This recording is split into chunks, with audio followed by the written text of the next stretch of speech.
This is Women at the Frontline here on Civic Space TV. We are delighted that you're back here with us and you are still enjoying these programs with us every Saturday here on Civic Space TV. My name is Monica Amoding, and my duty is to bring to you those kind of women that you would like to see and to hear from and to share their stories, their lives, leaders here in Uganda. I'm of course delighted this afternoon to be having one of those persons, champions, people we can say have leadership with impact. That is our call, our cause.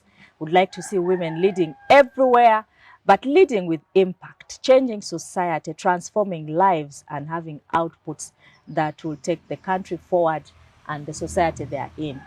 I'm introducing to you Madame Bernadette Bakkidde, and I hope I've got the name correctly. Yes, you And have. of course, a colleague in the women's advocacy work.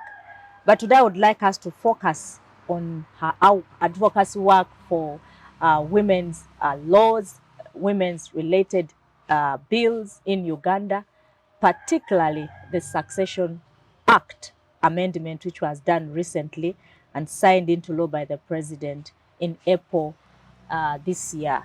I'd like to welcome you, Madame Bernadette. Thank you, Honorable Monica. Is there a third name or something? My official names are Bakkidde Nachimbugwe Bernadette. All right. So the Nachimbugwe is Was a silent missing. name. But it's in all my official documents, of course it exists, because that's what makes me a female Muganda. Bakkidde is for my father. Okay. Yes. So Bernadette is my other name. Original. Yes. Well, some people may not know who this Bernadette is. Of course, a couple of us who have been able to interact with you and engage with you and know the type of work you are doing, we know quite a lot. But our audience today may not have a fairly good view. I'd like you just to take us one step back in terms of your introduction, your early days growing up, you know. My early days. Yeah. Thank you, Honorable. I'm really grateful for this opportunity and for being hosted by Civic Space. Yes. So who is Bernadette? Bernadette is the jolly, bubbly person. Most people know that I speak my mind. Yes, I speak a lot. You do speak a lot. Yes. Yeah. But I think that is my nature, and I think I got it from my father, who has been in activism for so many years. Activist in what? Especially, actually, his profession is in relation to engineering. Oh. But because my late brother, whom I used to follow, was disabled, so that's why he gained passion. Because the time he was born, there were so many challenges in terms of even just getting basic needs. So just that, the passion he had creating voice until to date, he's still passionate about that. So I think that's it's where amazing to see how things change in life. Yes, right? yes. Things you talk about 20 years ago, things have changed. Issues of disability now at the forefront. And you know, when you look at the steps he took, the voice he gave those who could not have access to, and him being in another profession, not specifically being a lawyer, but because he had a passion in it, that's why I'm passionate about women and children's rights. Wow. So an activist. An activist. Well. I believe I'm an activist, because I don't think I would shut up when I see a woman suffering in whatever space. So basically education. Yeah, I was in Namasagali. Yes, I was in Namasagali. Father Crimes. Yes, he's actually now a sir. Hey. He was knighted for his work and contribution to the education sector in alive. Uganda. He's still alive. Wow. He's in London. I forget the actual state. Yeah, but he's still in London. He's still alive.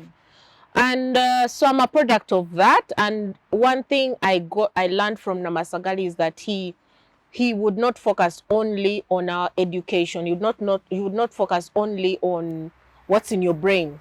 Oh, but he would also focus on what's your passion. And that's why you see we have different individuals in different sectors. The former speaker is an OG of She's my OG of Namasagali. Wow. The former CEO of New Vision, Kabushenga. He's a product of Namasagali. Wow. We have the late Alex Ndaula. He was a famous DJ, one of the big guns. That's what I'm saying, that it was about not only the education, but also the talent. You would also focus on your talent, what your passion in. And I think that helped me to grow, but I think even others within the different spaces. So after that, of course, I went to law school. It was a hassle. It was because of my big mouth. I used to argue a lot. But one thing, the late Joan Kagezi, who's my auntie, confided in my father and said, you know that young daughter of yours, she's actually strong in her voice. She speaks her mind. Try law. So I started with a diploma in law just to get interested in the law. I started with a diploma in law, then eventually went to Makerere University and eventually to LDC. Wow. Now the activism in me, how did it begin? I was working, we had internship while doing the diploma in law. And I was privileged that Foundation for Human Rights Initiative was taking in interns up to date. They do. And so those internships are critical. And it is very critical, even for young careers, for professions. Now, some of us were doing diplomas and you are not sure, should I proceed with law or should I take another angle? So it was a good opportunity for me to start at Foundation for Human Rights Initiative. As a young lawyer, let me say a young student. I learned a lot. I did internship, went to the I remember it was the Chief Magistrate's Court in Mengo, and that's where I looked at these people who could not afford lawyers, languishing within the court halls. And they need justice. You are there to serve, you're there to file papers. That was my work because I was not an advocate by that time. So just looking at even the basic information, they did not know what to do. Foundation for Human Rights Initiative provided me with that space of even going to communities, talking to communities. How do you pass on a message? You know the law, but how do you communicate?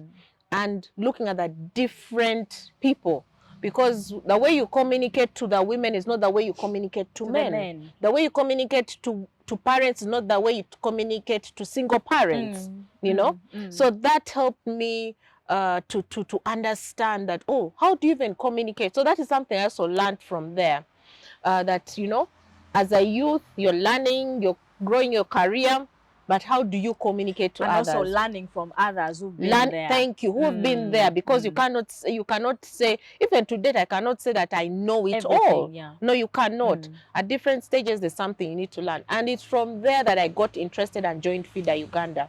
And FIDA, yes. And FIDA Uganda had the school mentorship programs, actually the university mentorship programs, where they would. So that is my educational background. So that's where the activism began. So you're representing the FIDA fraternity right now? Not really, because you've had very many people you've hosted who are actually FIDA members. Oh yes, there's so many female lawyers, even judges. Yeah, but I really like that space, because now when it came to FIDA, it now narrowed down the human rights conversation I knew from FHI to now a specific area. Audience, okay. That, yes, you've learned how to communicate, but now we're going to women.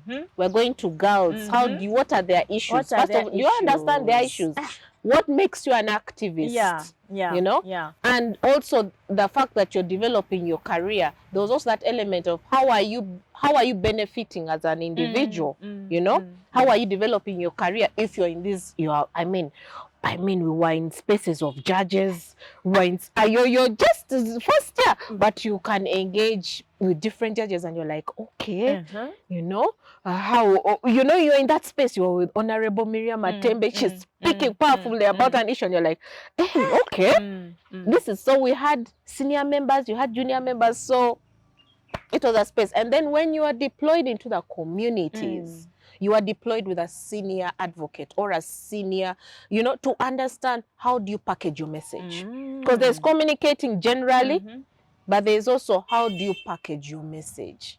How do you deliver it to these different groups? Okay. How are you dressed? Because in activism, I mean, the that message it's is as good as the yes. messenger. Yeah, because you might go to a community and you realize that these women are actually, you're there to deliver a message on their rights.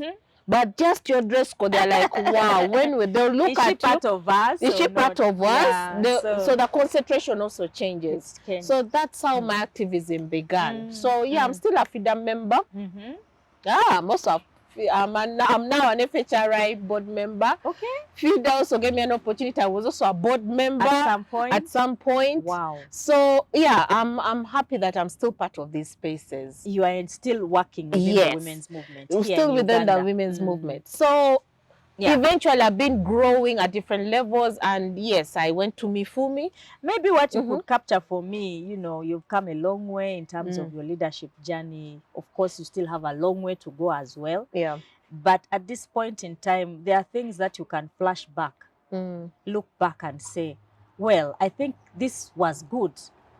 I could share this with another person as a lesson coming that far. Or these are issues that I've learned from. I could actually inform another person to avoid those kind of pitfalls. I think, so if one or two before we go to the issue that we want to discuss. So I think as a young at Namasagali, what I can state is what I learned was that you need to be open-minded.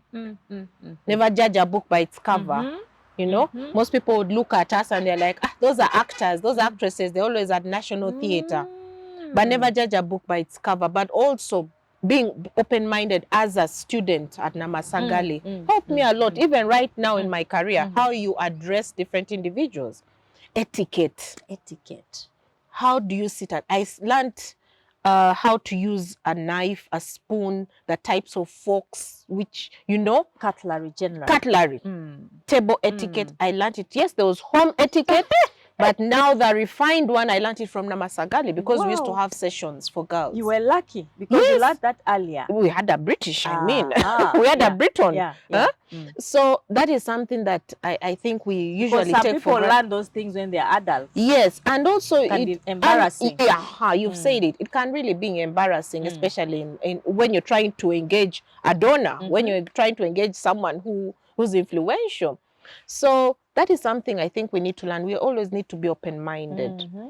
Another thing I learned, let me say, when I was a volunteer, I realized these days, once people leave school, the first thing they think about is, I need a job, I need money. They begin budgeting salary. Salary. How much are you going to give me? How much will I earn? Yeah. They even give you a certain amount. Thank you. My first salary was 50,000. I never had, I think, salary for some time. Yes. A long time. But it was about what am I going to, it was about what am I going to learn from this space. It was more about how is it going to help me to progress? Okay. Because I've not reached there.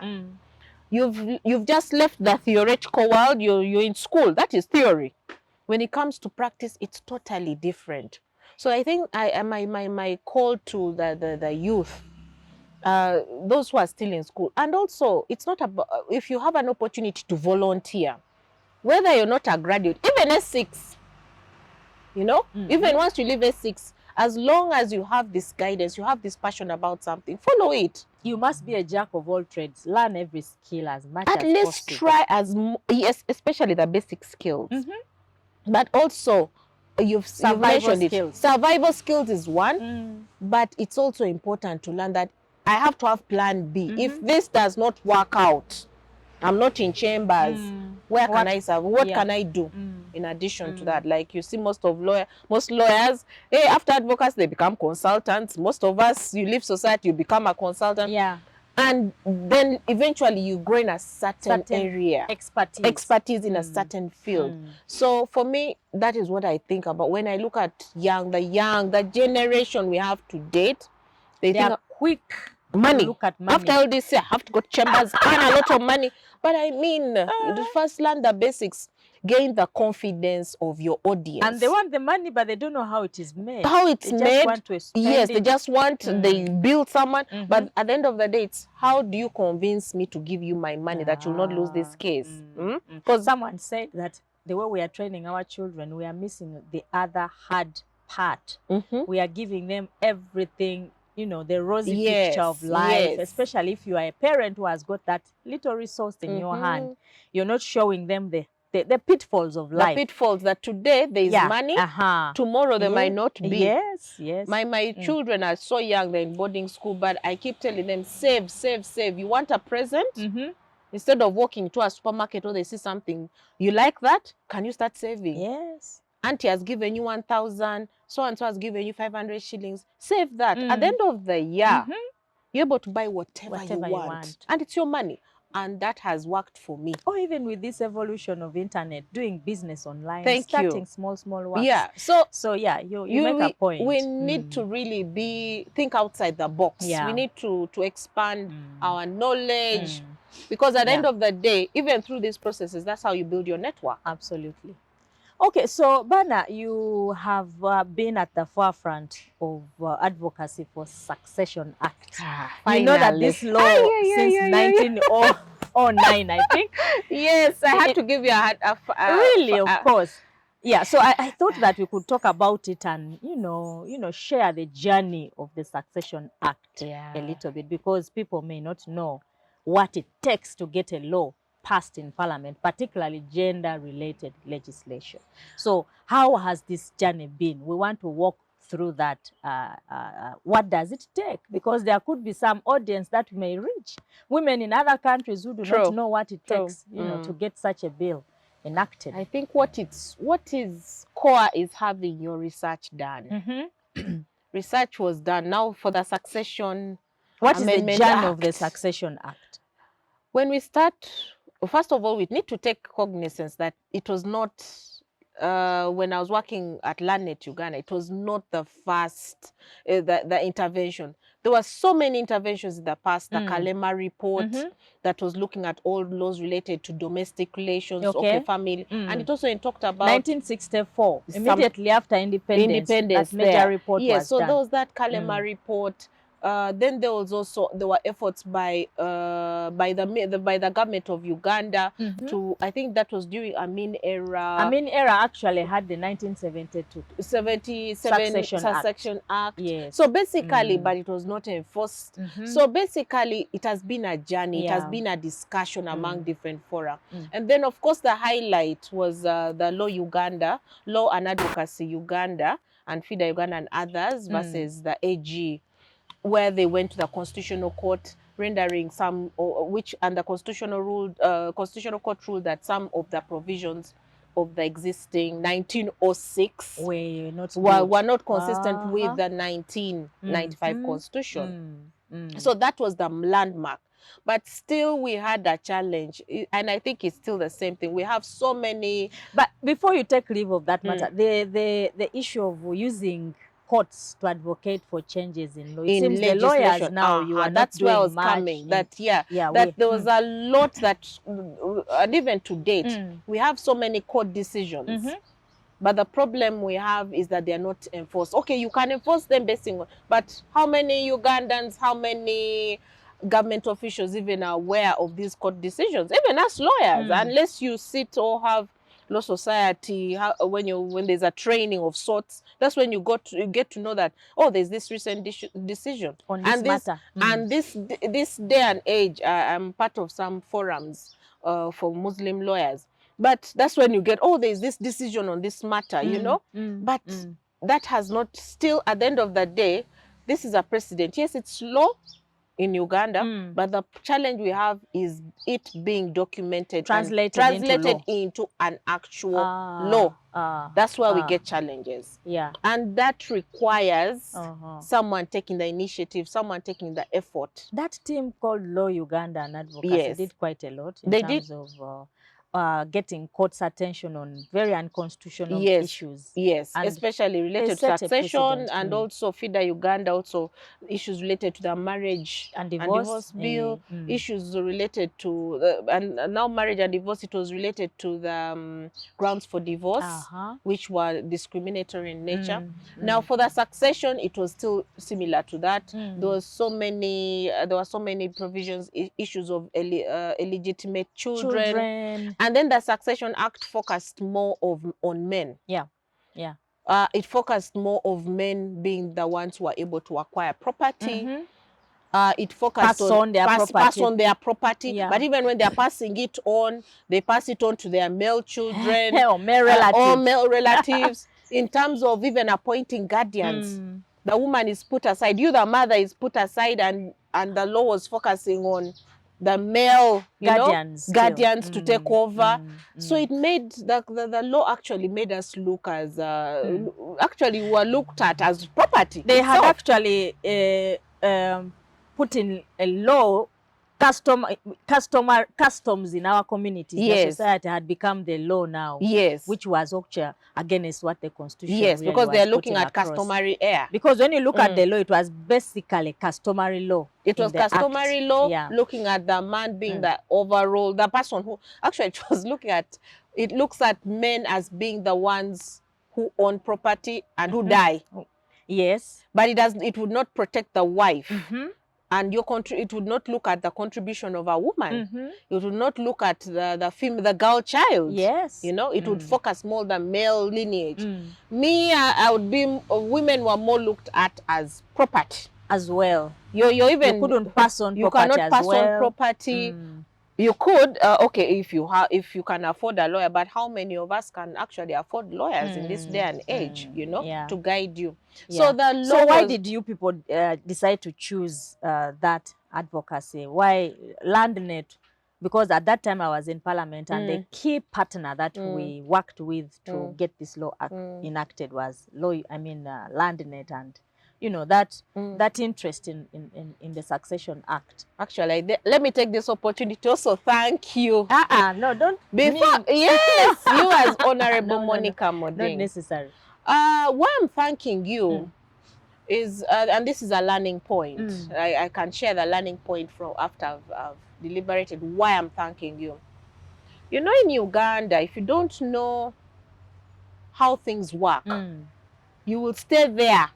In limbo, you'll be hanging around, and everyone. But there's a lot of pressure that you're spending money. Yeah. But what is the accountability? Where is the accountability? No output. So why I'm thanking you is because I remember LandNet. Why did we start with this?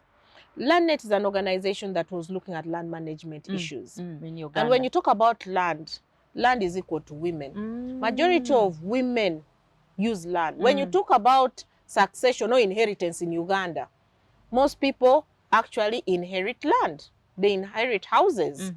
Rarely would or very few inherit cars and all that. But at the end of the day, even that woman deep down in Kapela Biong,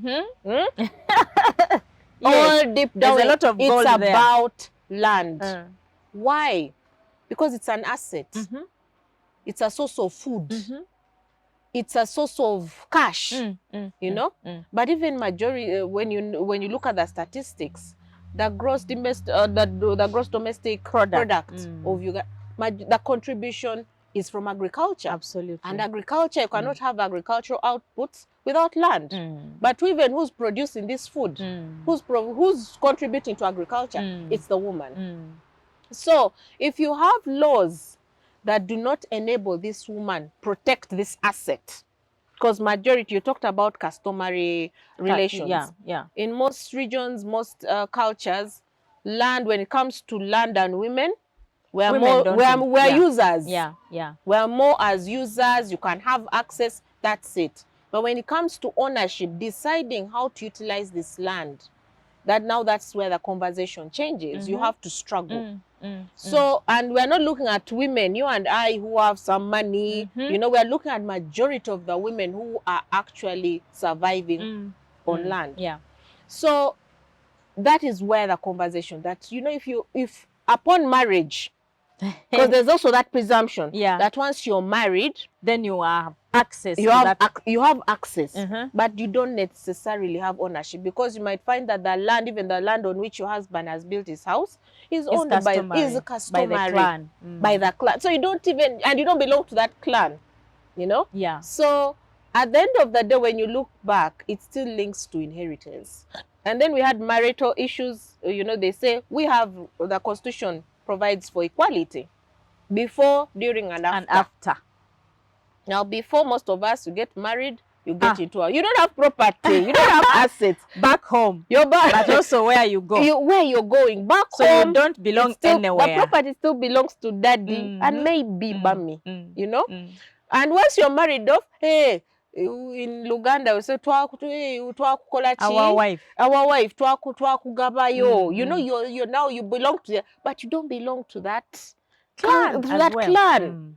So you're still there. You're a wife. So it's unless you've been working very hard with your husband and you agree to have joint ownership of a property, then that one somehow you have security. But now we look at majority of the women in Uganda who get married out of love, out of age. Yes, we get married. That's why in Kampala, where things are changing. But let's look at the majority of women out there. They are forced into they might not be forced, but they want to get married. That's the only option. That's the only option that you know. What else? And then they even demands. Families say, no, you're overdue. It's time for you to get married. There's that pressure. She's not educated, or she has reached a certain. She's not employed. So she's like, I think security. Let me go into this home. You know. So I'm looking at that woman. So what is her status in that marriage when it comes to the land, when it comes to the property? Can she have any voice? Wow. You know, so many issues. So many issues. And that's why you see that it was really our task. We had to make sure that the Succession Amendment Act is passed. Wow. And it was gender laws. It's a battle. So that's why you saw me giving you a high five. Why? Yeah. And why I'm thanking you, because you were open. Activism is about your networks. I mentioned it earlier that, during different stages, you build a network. Honorable, we had not engaged.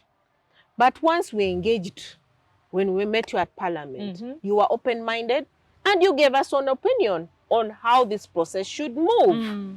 At first, of course, we are a bit hesitant because you also have donor demands, you have your stakeholders' demands, and you're like, okay, is this honorable really going to move with us?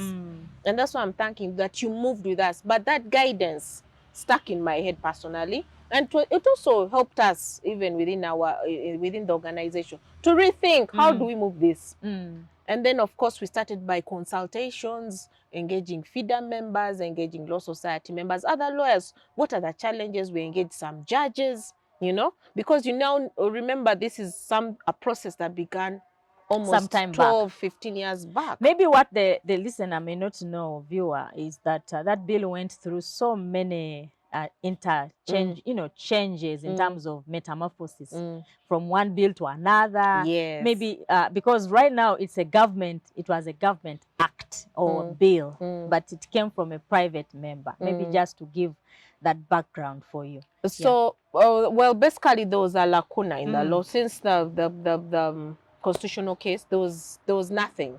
That means so that General was also working on. They were trying to do their work the way they know how to, but also the challenge was when a matter went to court. That's where challenge. So if you would not get a gender sensitive judge, then that's where challenges would, especially widows. That's where the problem would begin.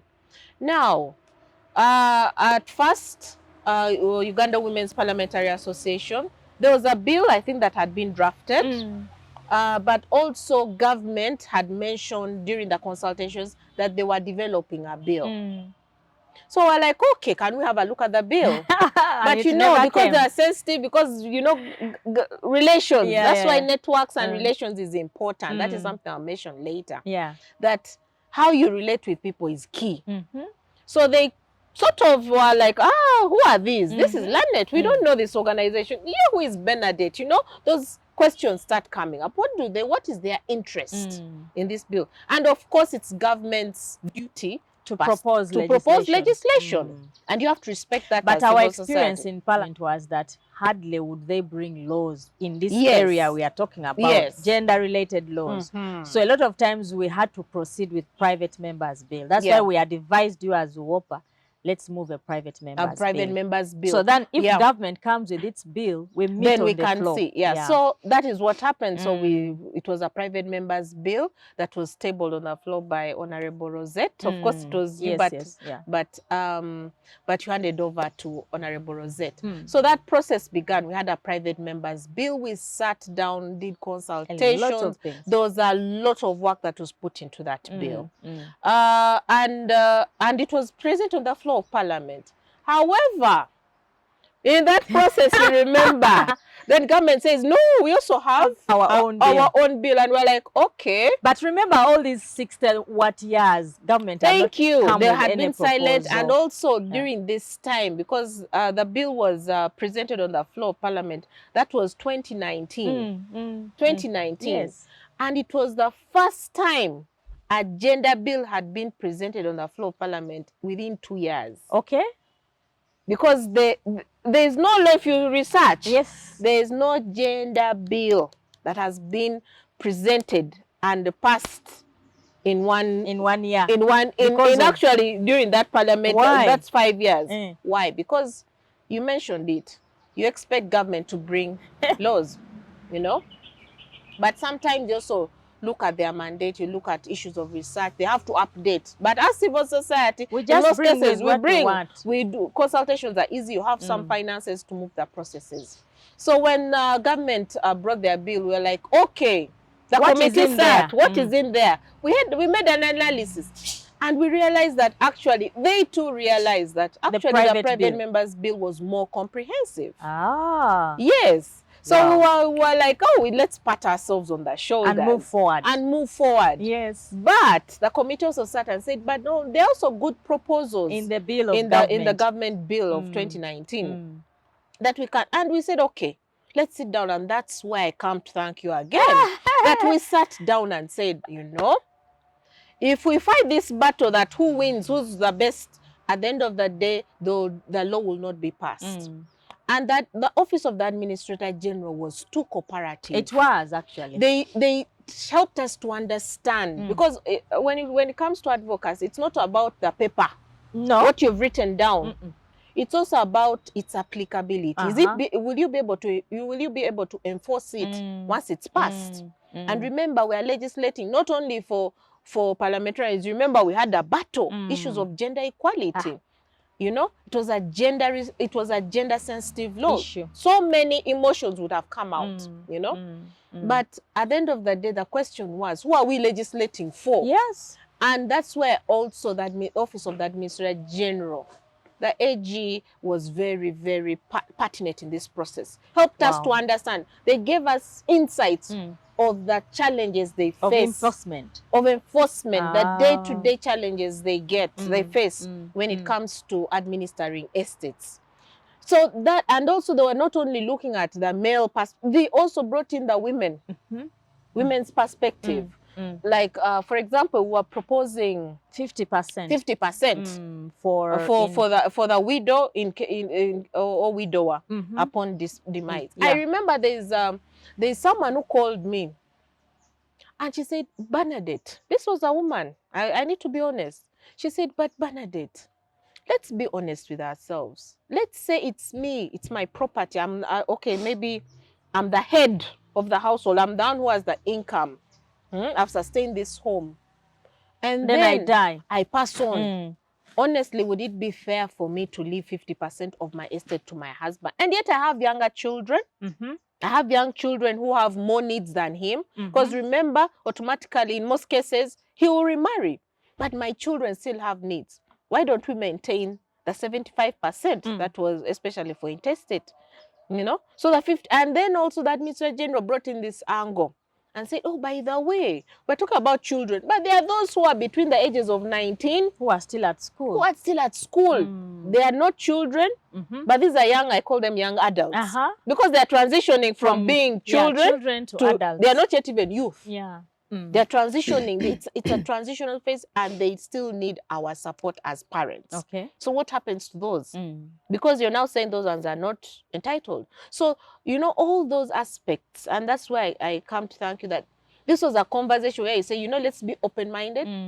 Let's give these people an opportunity. Yes, it's a give and take. A win-win where we balance what is and now the end product, it's a gender equality bill. Wow, wow. So before we come to the conclusion of that matter, in between, I think 2019 and 2021, of course, the law was first passed by Parliament. Yes. And then, I mean, they were never signed.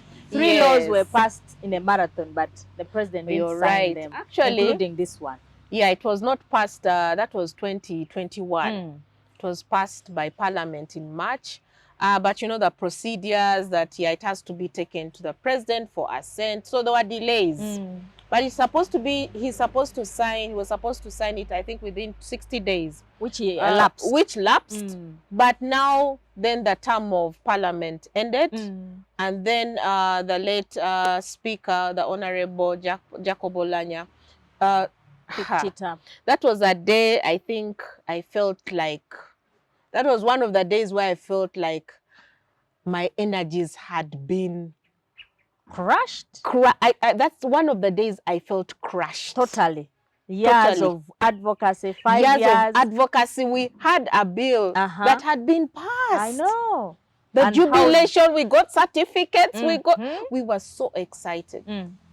But due to technicalities, issues related to procedures, the bill was not signed in time. But there was also an issue, and I thank God, because the issue of having a win-win. There was only one issue that he objected to. Yeah. But on property sharing. On issues of property sharing, in case the percentages. The percentages. But now that was in relation to, for example, if you don't have any descendants, lineal descendants, and it's only a widow or widower and relatives, dependent relatives alive. You don't have any children you've left behind. So in the bill that was presented to him, it mentioned 50% goes to, it was actually 80% goes to the widow. Children. No, in case you've not left children behind. It's only a widow or widower and dependent relatives. All right. Who are like the surviving people. You don't have children, or the children have passed on before you.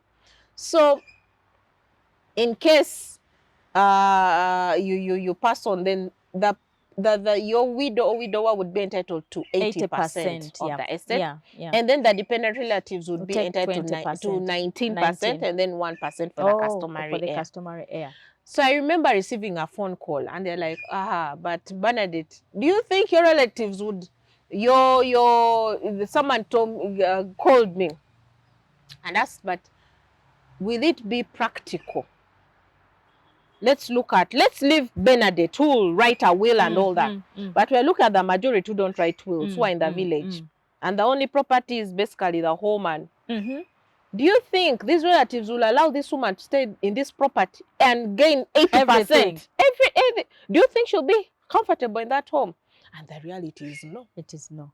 And then you have your late mother is still there, maybe your late father, maybe you have a cousin or a nephew or because those are the dependent relatives. Do you think that would be fair for them to only share? So that is why the bill was sent back, and then we revised it to 50% for the widower, and then dependent relatives will share 49%, and then the customary heir 1%. But once that was clarified, that's why you see, but even before that, we had a discussion. We had quick meetings with the AG, and we still discussed, because there was that rapport that had been created. We all had an interest in this. Working together. We had an interest in having this law passed. The question was, which process will move faster to ensure that the bill is passed? And that's why you see that, yes, the president raised his concerns. I think that was around October. But it was back on the floor within, I think, 2 or 3 months. And it was eventually passed. Then it was passed in April. Well, I'd just like you to address your mind to the bill itself and just pick out 1 or 2 things. Because, many people do not write wills. Right now, many Ugandans do not even know that there was a law called Succession Act, which was amended, and it has changed a whole lot of things concerning what they will do with their property, what they need to do with their property when they, you know, or when they pass on or something, because it's about inheritance. It's about inheritance. Basically. So if you don't write a will, those who you leave behind will be guided by the law on how to share your property. Just point out one or two things that people must know. I think one major thing is that from experience, what I've realized is that when it comes to the matrimonial home, principle where they've been staying, where the deceased was staying as their home. Okay. We've protected that. It's not part of the estate to be shared. It should not, to be shared. Whether you've died, whether you've passed on and you didn't write a will, whether you died without writing a will or you write a will, and that also includes the properties that are inside, the movable properties, chairs, beds, cups, and sheets. And remember how that has been a battle. Yes. The moment you bury the late and you're a woman in that house, they tell you pack the first thing is pack and go. And or we even have heirs. We have children. Some children also say, I am the customary heir. So this house belongs to me. So that is something where where I recommend that the bill protects the principal residential property, and it devolves. Okay, let me use better. It is the widow or widower and the children who are entitled to that property. I also like the fact that the bill now talks about gender equality really, because what applies to a woman will apply to the men. For me, that was a plus. Yes. So meaning women out there, they might think, me, you remember that debate we had. If you have these properties, you're a rich woman. Trust me, yes, that house you can claim you built it, but still your husband will live in it. If you passed on, he's still entitled to it, including your children, and equally. That is what I like about the bill. Then the other issue, I think, was in relation to guardianship. Guardianship, where, for example, you pass on and the children are young, and you need to appoint someone who can support the widow or widower raise your children, or to manage the estate, give guidance. One thing I'm glad is that now women have been put as first priority. Meaning even letters of administration. Yes. Letters of administration, in case you pass on without getting a will. Ladies, wake up. They are the first. They are given the first priority to apply for letters of administration. So even to administer this will. Because they're the ones who have been living with the deceased. Why is it that you now have to appoint? Yes, you can appoint someone else, but these people come in as secondary. But as long as you have a wife or a husband, they take first priority. So I think these are some of the aspects that we need to keep on promoting, and also to encourage. And then the other last issue I can mention is the role of a customary heir. I didn't quite like it. I don't know why it was restored. My hope was that we don't need customary heirs in matters of inheritance. I actually thought we need customary heirs only for ceremonial purposes. Thank you. For cultural and functions. That's why it was, and that's why it was emphasized. The customary heir has no legal authority. But the way the law is reading now, they also inherit. It's customary. Yes, they will always 1%. Now, the 1% is to enable them carry out their duties as customary heirs. The traditional part, where you're the one who's supposed to convene meetings of your siblings. The customary heir is then supposed to make sure that the widower, the home is still kept intact. So this 1% is not necessarily yours to keep.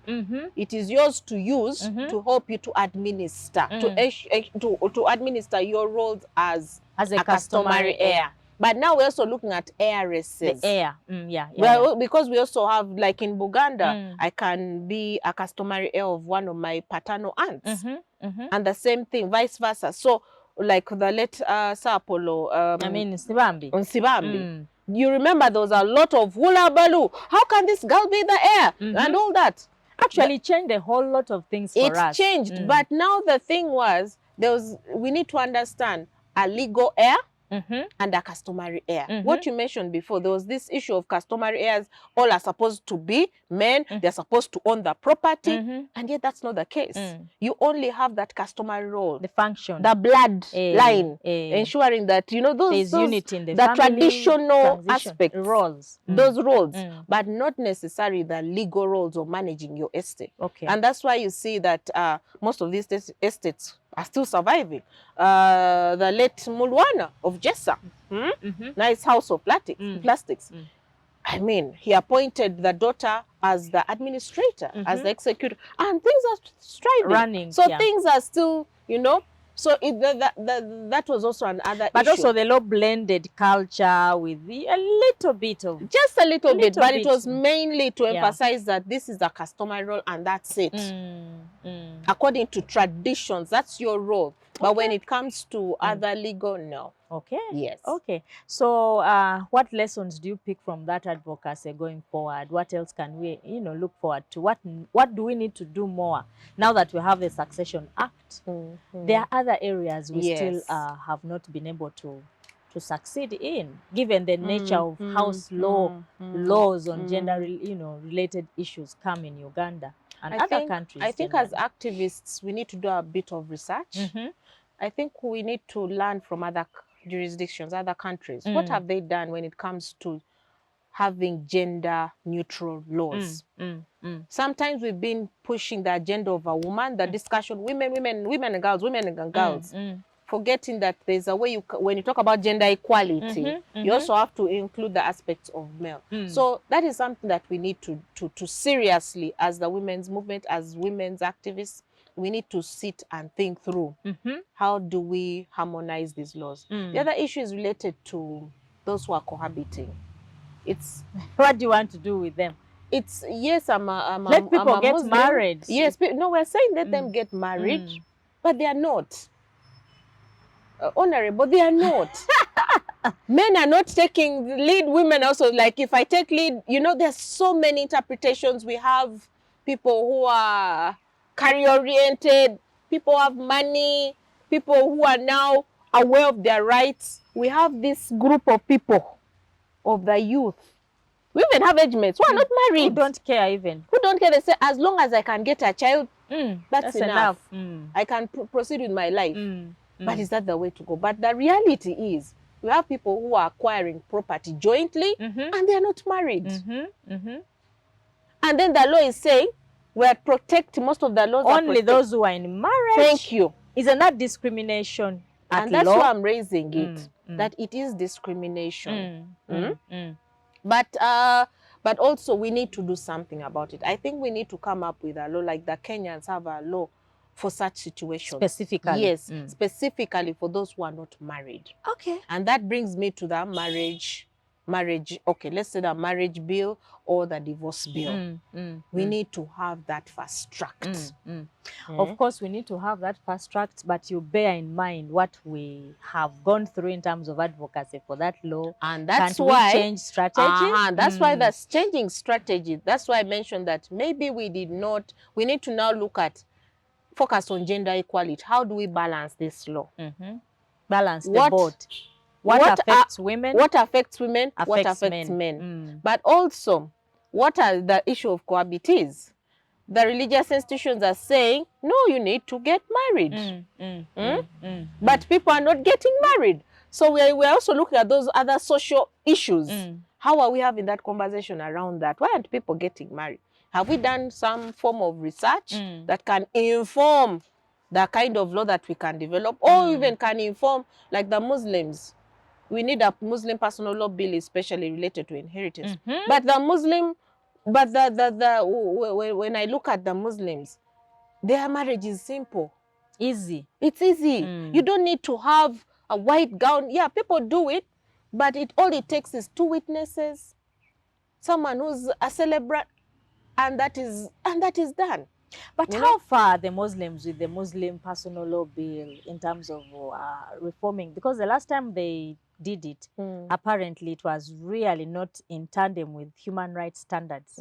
And so it couldn't even be tabled on the floor of Parliament. Being a Muslim woman, what can you say? I have not actually read thoroughly through it, but I've been part of discussions about it.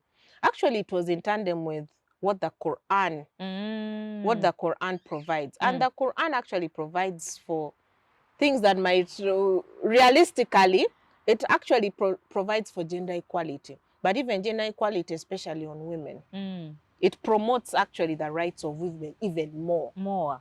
For example, if I get married, my husband is supposed to look after me. From head to toe. From head to toe, every day. Whatever I earn right now is mine. But is that fair at the end of the day? Now that's where it comes into. Because then what is your money for? Because realistically, some things, in reality, but if you make a contribution, it is okay. No one is saying, the Quran does not say that, oh, don't make a contribution to the home. No.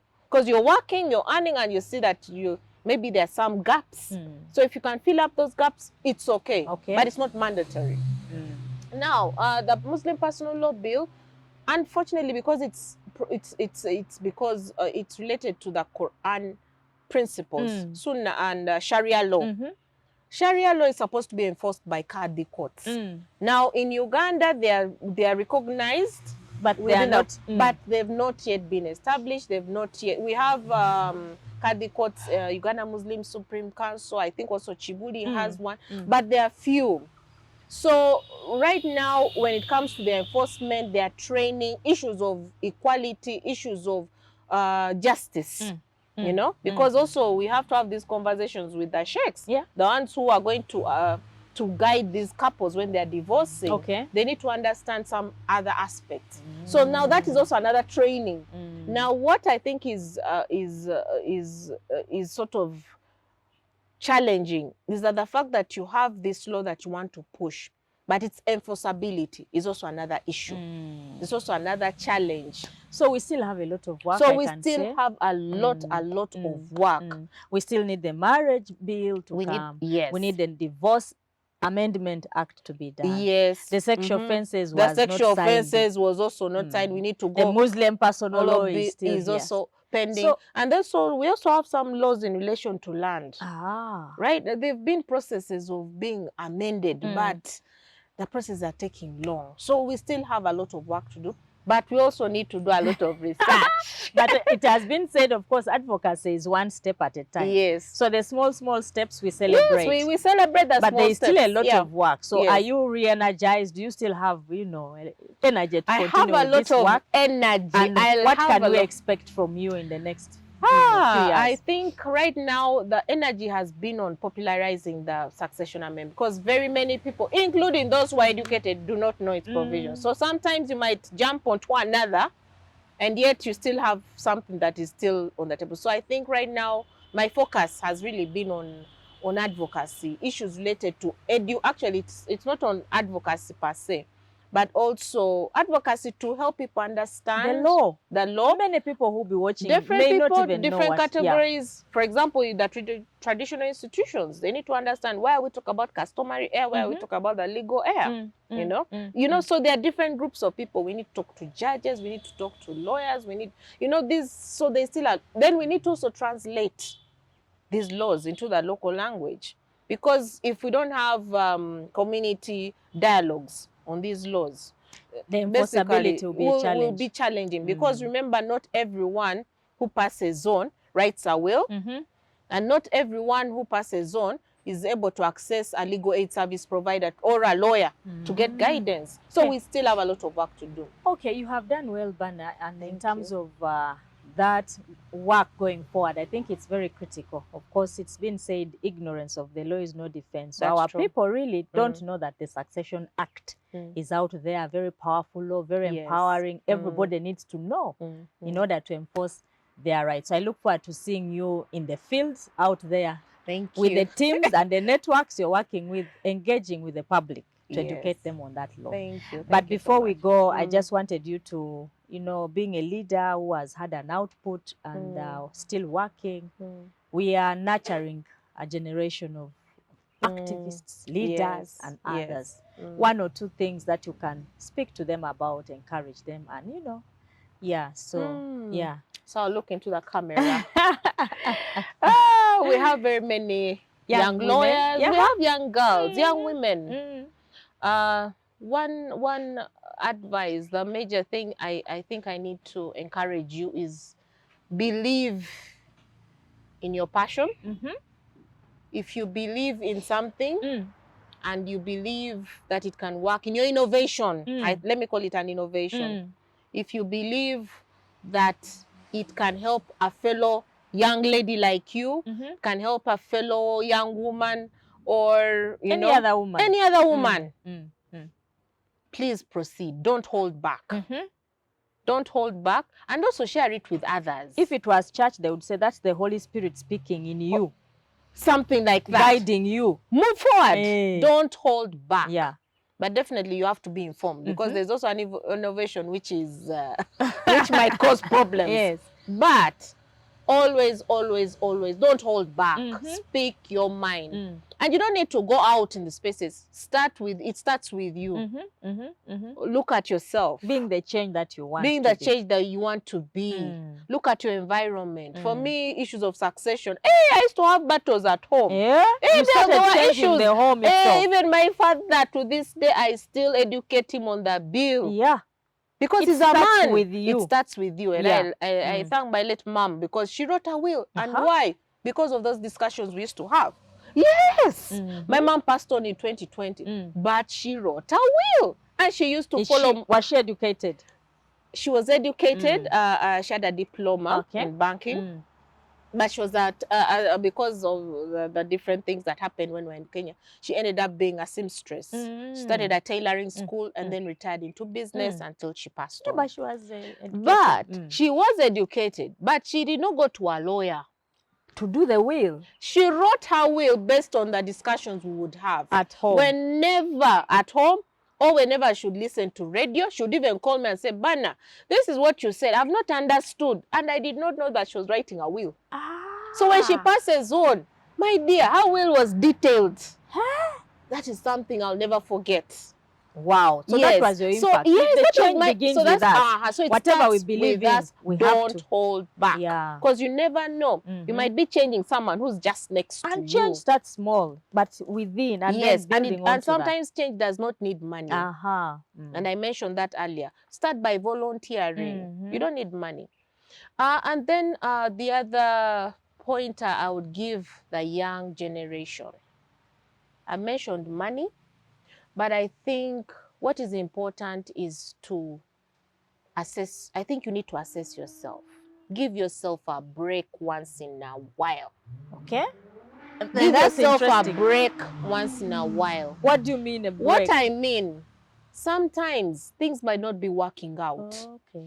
You might be facing challenges.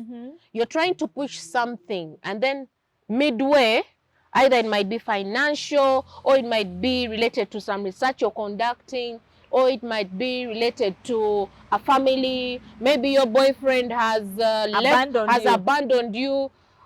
Life goes on.